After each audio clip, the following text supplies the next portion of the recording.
First time ko nakapunta dito. Kaya tara, titingnan natin sa taas. Sabi nila maganda daw yung view dito sa taas.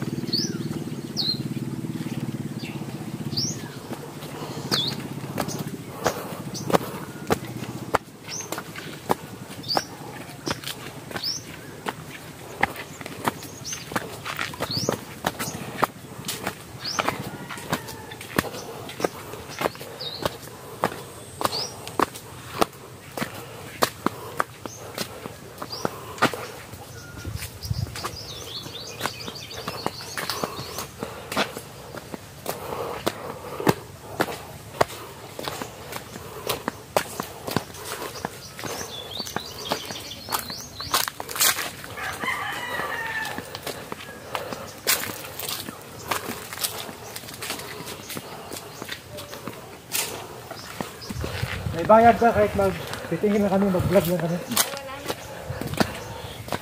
Kamandag kami. Porto yan. Bali dito, ito yung pinapaliguan o doon sa harap? Pwede doon, pwede doon. So meron kaming guest ngayon dyan, taga Magsaysay. Yun. Pwede bang palupad ng drone dito?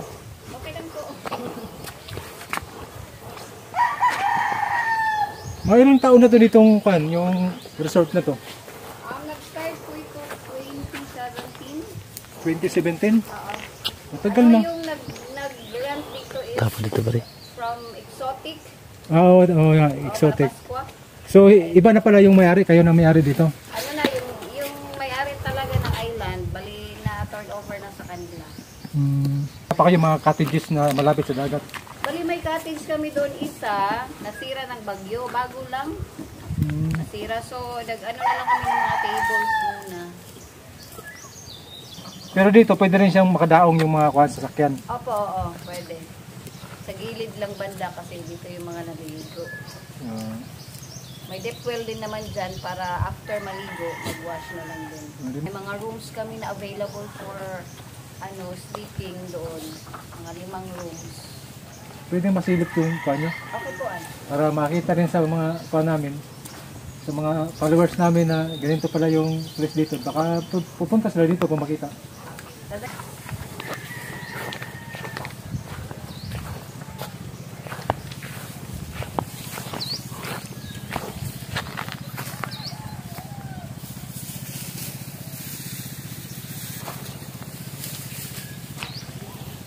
Kaya titingnan natin guys yung mga katibig.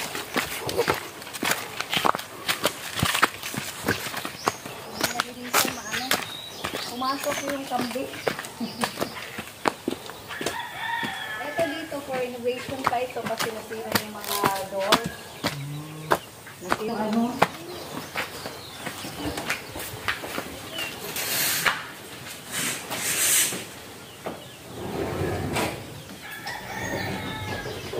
So pag mayroong mag-overnight dito, pwede sila mag-kuwalit. Opo. Pag may nag-overnight, nagpapalinis kami dito. Minsan lang po kasi may dito. Mostly mga foreigner. Oo. Mayroon pa ba rito kayong may gustong mag-diving? Oo. Diyan kasi yan. Bawal kasi pangisdaan dyan. So, pinipreserve yung mga corals. Mga foreigner yung pumupunta dito. Pero yung mga equipment, meron pa kayo? Wala kaming equipment ngayon. Kasi sa Kabakungan Beach Resort doon, unti-unti na silang nagkuha ng mga equipment pang diving.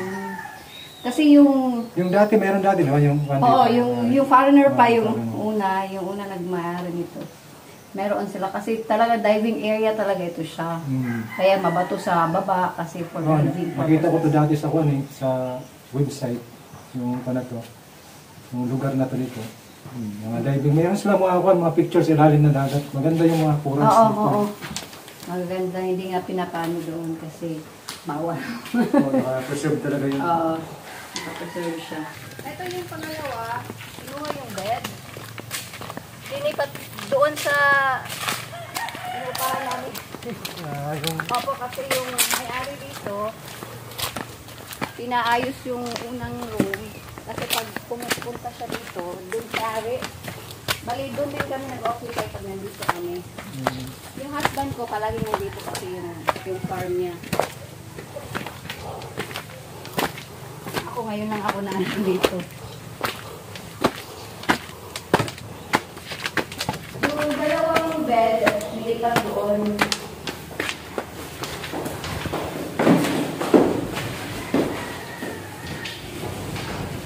Pag may mag-rent, ano siya? Unlimited. Unlimited kung ilan yung tao. Ilang taong makasya. basta yung, ano po kung wala kayong, kasi sa karamihan kasi sa mga resorts, may limit sila eh. Oo, kami Iba hindi yung- kasi, ano kasi malayo. Parang hindi masyado napupuntahan. So, ang pala niyan so, yung rent niyo dito, ano yan, per head o? Per room. Hmm, Bali nag-ano kami ng 1.5 lang per room. Bahala na kung ilang tao yung occupy. tapos yung 1.5 na yan, kasama na yan lahat? Oo, lahat na. Oo. Ligo. Wala ng entrance. Kasi yung pagligo, may entrance sila na 50 pesos for maintenance sa naglilinis sa baba. Doon lang palagi naglilinis sa baba. Malaki talaga yung mga rooms. Oo. Mga foreigner kasi. Parang hindi siya cottage eh, parang bahay na talaga siya. Oo, room talaga siya.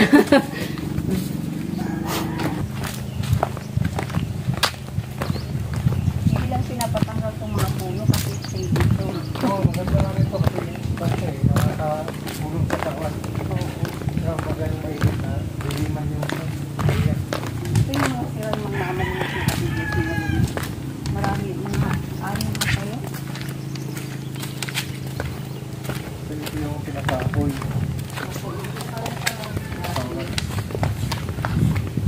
Papaayos pa. Sa baba na po yan.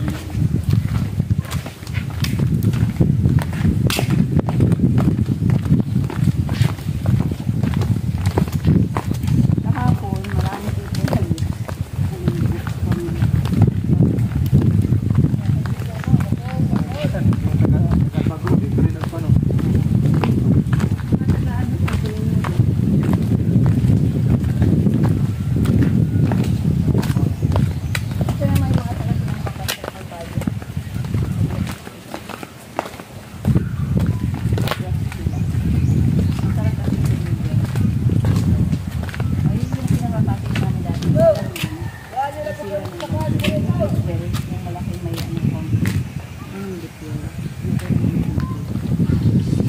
Gumagamit din kayo ng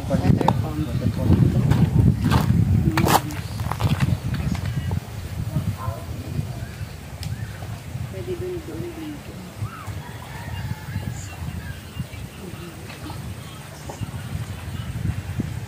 Hindi tayo magpalipad nandun.